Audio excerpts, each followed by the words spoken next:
sinabi ni VP na rebuttal iyan dahil halimbawa ito sa politicizing. In fact, wala akong tinanong tungkol sa China o kahit sino pa mang ibang bansa dito sa budget hearing na to. I am asking about yung national budget na ipapasa natin sa Kongreso para sa bansang Pilipinas sa taong 2025.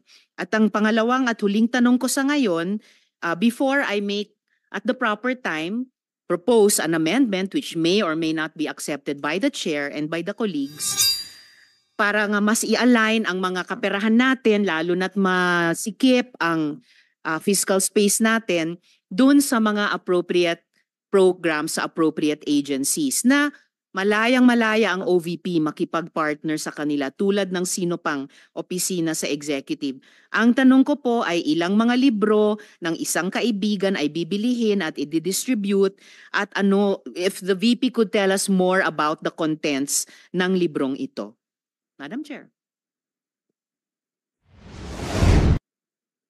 Madam Chair, the book is not for sale. We only pay for the publication of the book. And we will send Senator Antiveros a copy so that she will know what is the content of the book. Oh, this question is not only for me, Madam Chair, para rin para sa mga kasama dito sa budget hearing. Baka ilang araw pa bago mapadala at mabasa ko, which I certainly will. But I am asking a question bilang isang mambabatas sa head of agency ng isang opisina sa executive dito sa budget hearing na to. Simpleng tanong. Tell us more about the book, Isang Kaibigan, at ilang kopya nito ang bibilihin ng gobyerno sa halagang 10 milyong piso at i-distribute sa kasama ng mga bags sa 1 million learners sa remote communities, Madam Chair.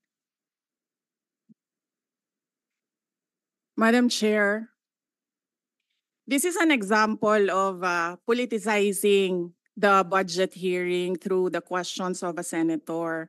Ang problema niya kasi, nakalagay yung pangalan ko doon sa libro. At yung libro na yan, ibibigay namin doon sa mga bata. At yung mga bata na yan, may mga magulang na boboto. At yung pangalan ko ay nagkalat doon sa kung saan man ibibigay yung libro. Madam Chair, we commit to send tomorrow everyone in this room a copy of the book. Madam Chair, hindi ko maintindihan yung ugali ng ating resource person. It is a simple question. Paulit-ulit na this is politicizing. Ang VP ang nagbanggit ng salitang boboto. Wala akong sinabing boboto.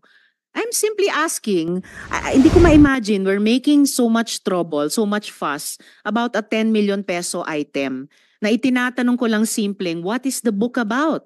At ilang kopya ang bibilihin ng gobyerno sa halagang 10 milyong piso at i-distribute. I don't appreciate this kind of attitude, Madam Chair.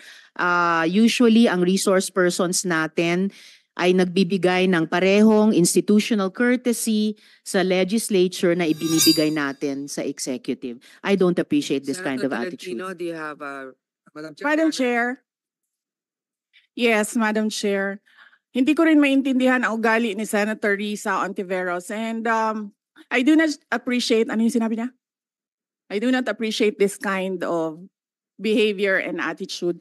Madam Also, Chair, noong since we're going to be furnished a copy tomorrow, we can look at it and evaluate what the content of the book is. But maybe just a general, we won't ask line by line, ano ba yung libro na yan. But tell me, is it for good manners and right conduct? That's fine. Is it science? Is it history? So maybe just a general one, so we can just answer it. Because I understand that every office will have its own advocacy and initiative. So, but then, I don't think it's also wrong for us to be curious what it is about. So just a general one. Any of the undersecretaries can tell me what the topic of the book is? Is it history? What is it? Madam Chair, the explanation is in the title, Isang Kaibigan. It's about friendship. Okay. Then that's for the record. It's about friendship. Madam Chair, just a last point. Okay. So kung sana ganun yung naging sagot sa simula pa, 'di ba? Napakasimple. Simpleng tanong, Dapat simpleng sagot. Nagkwento pa ng kwento na sinabi dati na walang kinalaman sa tanong ko. Just for the record, as a last point, Madam Chair, this is public funds and we're making inquiries about them. Budget hearing po ito. Hindi po lahat about you. Pera po ito ng taong Okay, bayan. okay. For the record, I Madam